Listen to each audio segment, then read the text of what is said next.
بسم اللہ الرحمن الرحیم۔ دنیا میں جو بھی قومیں ہیں یا جس طرح کا بھی تہذیب ہمیں نظر آتی ہے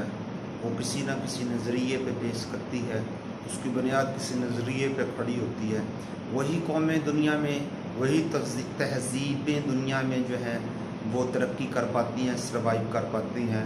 جو کسی نظریے پہ کھڑی ہوتی ہیں۔ جو قومیں اپنے نظریات کو بھول جاتی ہیں، تاریخ میں ان کا نام و نشان مٹ جاتا ہے، وہ قومیں اپنے آپ کو آگے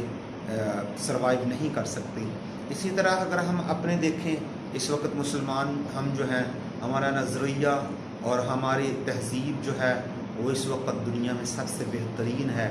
اخلاقیات کی بیس پہ اور انسانیت کی بیس پہ ہم دیکھتے ہیں کہ ہمارا جو نظریہ ہے وہ سب سے مضبوط ہے، اور یہی وجہ ہے کہ اسلام نے جو ہے وہ اتنے کم عرصے میں، اگر ہم تاریخ کا مطالعہ کریں تو سب سے کم عرصے میں اسلام نے جو ہے وہ اپنی پذیرائی کی ہے، ترقی کی ہے، اور اسلام دنیا پہ چھایا ہوا ہے۔ اس وقت تک یہ اسلام ترقی کرتا رہا ہے جب تک اسلام اور مسلمان اپنے نظریے پہ قائم رہے ہیں۔ جب انہوں نے جو دل سے قائم رہے ہیں، جب انہوں نے اپنے نظریات کو صرف ایک شو پیس کے طور پر استعمال کرنا شروع کر دیا، ایک شو پیس کے طور پہ اس کو رکھ دیا، تو پھر ہماری ترقی جو ہے وہ آپ کے سامنے ہے۔ آج ہم ایک اچھا نظریہ اور بہترین جو تاریخ ہے، جو ہماری ہسٹری ہے، وہ رکھتے ہوئے بھی آج ہم اس طرح سے اپنے آپ کو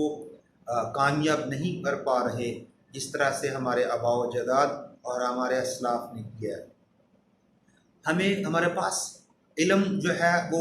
پہنچ رہا ہے، تاریخ جو ہے وہ پہنچ رہی ہے، لیکن ہم نے اس کو صرف اور صرف پڑھنے کی حد تک اور اس کو یاد کر کے اس میں ہم نے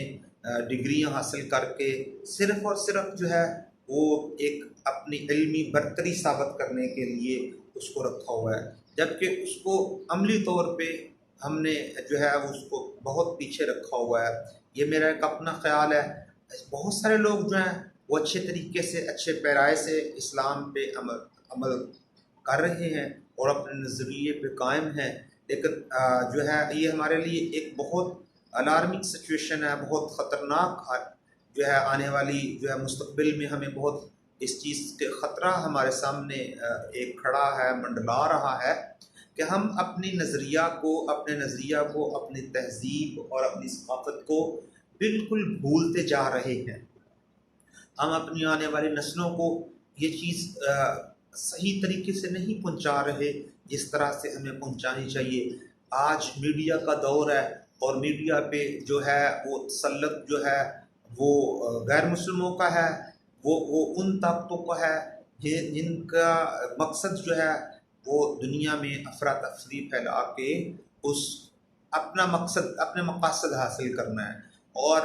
ایک پروموشن کا ذریعہ ہے، ایک پبلسٹی کا ذریعہ ہے، اپنی ذاتی پبلسٹی کا یا اپنی پروڈکٹس کا تشہیر کا ذریعہ ہے، جبکہ میڈیا جو ہے وہ بہت کم جو ہے وہ اصطلاحی اور اصلاحاتی پروگرام جو ہے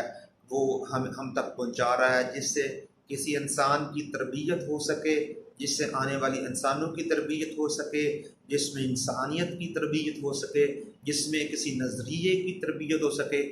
کوئی بھی دنیا میں کسی بھی طرح کا فلسفہ جو ہے وہ لے کر آ جائیں، انسانیت کا فلسفہ لے کر آ جائیں، وہ کوئی بھی فلسفہ لے کے سامنے رکھ لیں، لیکن یہ بات ہمیں یاد رکھنی چاہیے، اور یہ بات ہمیں اپنے ذہنوں میں بٹھا لینی چاہیے کہ سب سے پہلے ہمارا جو نظریہ اسلام ہے وہ ہے۔ ہمیں کسی اور نظریے کو لینے کی ضرورت نہیں ہے، کیونکہ ہمارا نظریہ جو ہے، ہمارا اسلام جو ہے وہ ہر طرح سے ہمیں ایک مکمل زندگی، ایک مکمل ضابطہ حیات پیش کر رہا ہے۔ ہم اگر اس کو اپنے اوپر لاگو کرنے کی کوشش کریں تو ہمارے پاس اور کسی نظریے کی گنجائش نہیں ہے۔ کسی نظریے کو ہم اپنے